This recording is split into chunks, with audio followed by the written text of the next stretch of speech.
Yeah. What's going on, U.S. history people? This is Mr. Norris. And Mr. Lawrence. And we're joined by our boy Phil Notes today. We're going to do video number 5, The War of 1812 to the Monroe Doctrine. Lots of interesting stuff. Mr. Lawrence, what happened to Buffalo during the War of 1812? Well, unfortunately for the people of Buffalo, the city was burned to the ground. And I don't even want to say city because technically it was a village at the time, True, right? very small. Yeah, our boy Phil is writing that down right now. You guys should too.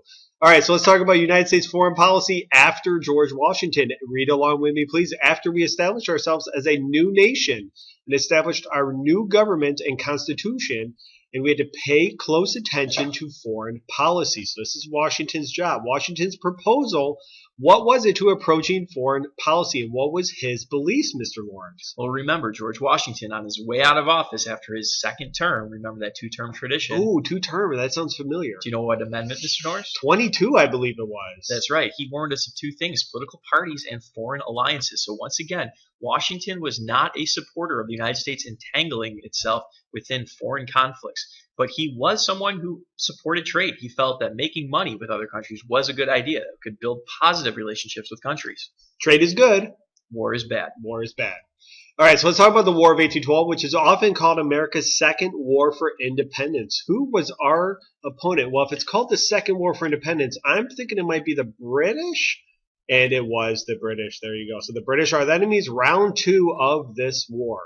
All right, so some reasons that the United States will go to war, really our first major war as an independent nation against our former mother country, Yes. will be the issue of trade and some of the issues that were happening on the seas. And one issue that comes up is the Embargo Act of 1807, which Jefferson passes to make it illegal to trade with other nations because countries like Britain were impressing, is that the correct term? Absolutely, yes. American sailors and also confiscating American goods on the high seas. So this act said no American can trade with any other country. How well do you think that's going to go? Oh, it was a disaster. Many people who depended on trade were losing money. Some of them even disregarded the law and traded anyway by smuggling. It was a huge disaster. By the way, did you know embargo backwards spells "oh grab me"? Did you know that? I did not know. We'll see it because there's a very famous political cartoon which says "oh grab me." Britain continued to violate Jay's Treaty. Going back to Jay's Treaty, we have Britain promised to leave the forts or the post in the United States, such as Fort Niagara. And also they continue to seize American ships and sailors. As you just mentioned, Mr. Lawrence, is impressment. All right, so some groups in the United States were lining up for conflict against the British. And this group was referred to as the War Hawks. So there's a nice picture of Monroe sitting on 1812. And the War Hawks, once again, called for war with the British. Now, Mr. Norris, do you know where specifically we see a lot of War Hawks at this time in the United States? The South and the West, in particular the West, because they want to expand, and they're upset with Native Americans who are being armed by the British. So again, we're starting to see this push towards conflict for the second time with the British. And do you know who a famous War Hawk was? Is his last name Clay? Clay, absolutely. Henry Clay. Phil Notes knows that too. He just mentioned it as well. Phil. So let's talk about the effects of this. So American manufacturing grew with the end of imports from England. So one of the ironies about Thomas Jefferson's Embargo Act is he actually believed that farmers should be the backbone of the country, but he helped start the American Revolution because now Americans had to produce all the goods that they wanted.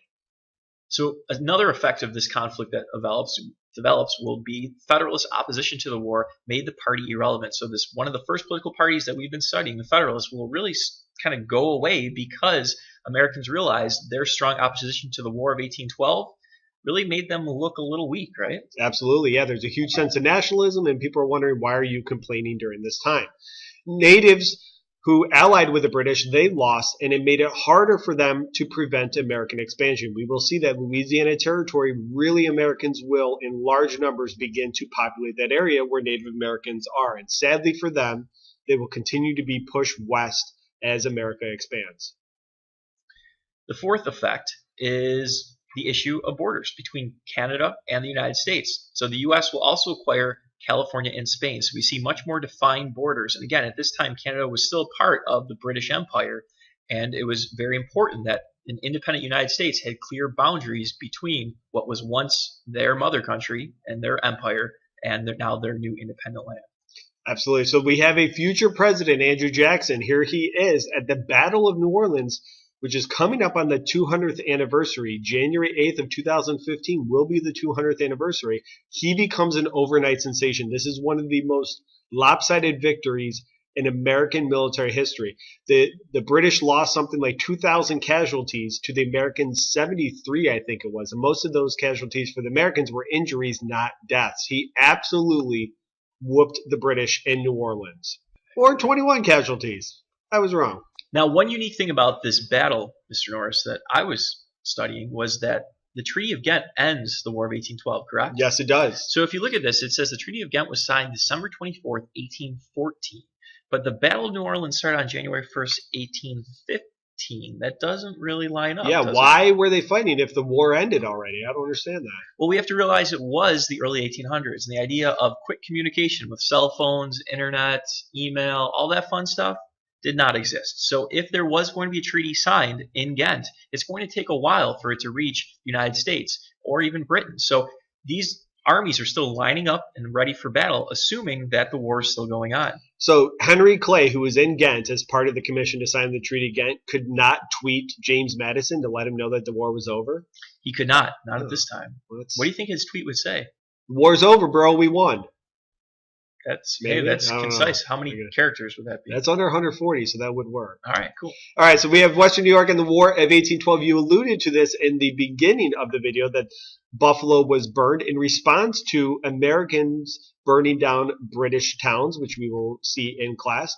And here is a very famous fort which played a very intricate role in the War of 1812. What is this, Mr. Lawrence? That is Fort Niagara. Fort Niagara, absolutely. Some of you have probably been there, maybe seen some reenactments. And note it, if you were standing right here, you're looking across the water here, you would see Canada within a mile from the boundaries there. So they are very close to each other. Lots of fighting happened in Western New York. So just for you Western New Yorkers, understand that this area that we call home was really the front line. It was the battlefield where we saw British troops cross in Lewiston and march all the way down to the village of Buffalo and really destroying everything along the way. And as Mr. Norris said, a lot of this was happening as retaliation to actions the Americans took in Canada prior. So just some local history to keep in mind. Absolutely. In Washington, D.C., some of it gets burned down, including the White House. James Madison actually flees the White House, and his wife, Dolly, sticks around to save a lot of paintings and art from the White House. So if it weren't for Dolly, that famous portrait of George Washington hanging in the White House probably would have burned down. So the White House actually burned during the War of 1812. All right, Monroe Doctrine. Now this, we fast forward in time a little bit to the 1820s, and one thing we're going to start talking about is President Monroe and his idea of pushing for a philosophy to really get Europe out of the Western Hemisphere. That is the goal of this doctrine, is to really tell Europeans, hey, you stay on your side of the world, we'll stay on ours, and everything's going to be peaceful. And who was the president who issued this? I believe it was President Monroe. Yeah, that makes sense. James Monroe. So again, as you mentioned, no intervention of European nations in the Western Hemisphere. This was specifically directed at Latin America, South America. And Monroe stated that European interference in the Americas was dangerous to peace and safety. So he's basically saying, you stay over there, we will stay over here. And he promised a non-interference by the U.S. in European affairs. So here's a nice political cartoon for you. See here on the left-hand side, which is referred to as the Western Hemisphere. You see Uncle Sam. And Uncle Sam, what does he represent? The United States. Uncle Sam, U.S. That's right. And you see some other gentlemen on the eastern side of the globe, and those guys represent what region? Europe. Very good. So you stay on your side, Europe, we'll stay on ours. But also, what do you notice about Uncle Sam's hat? Right on Latin America and South America, Central and South America. It looks like it belongs to the U.S., he's saying. Yeah, it looks like the United States is almost making claim to foreign lands. So this is an interesting development that we're going to see kind of as we move through the course. Absolutely. So the question to end this video, video number 5 response, last one in your packet, in at least 3 sentences, answer the following question. Is the Monroe Doctrine a continuation of foreign policy under George Washington's presidency, and why? You may want to start out by defining what foreign policy was like under George Washington and then connecting that to the Monroe Doctrine. Make sure you write in at least 3 sentences, and have a good day.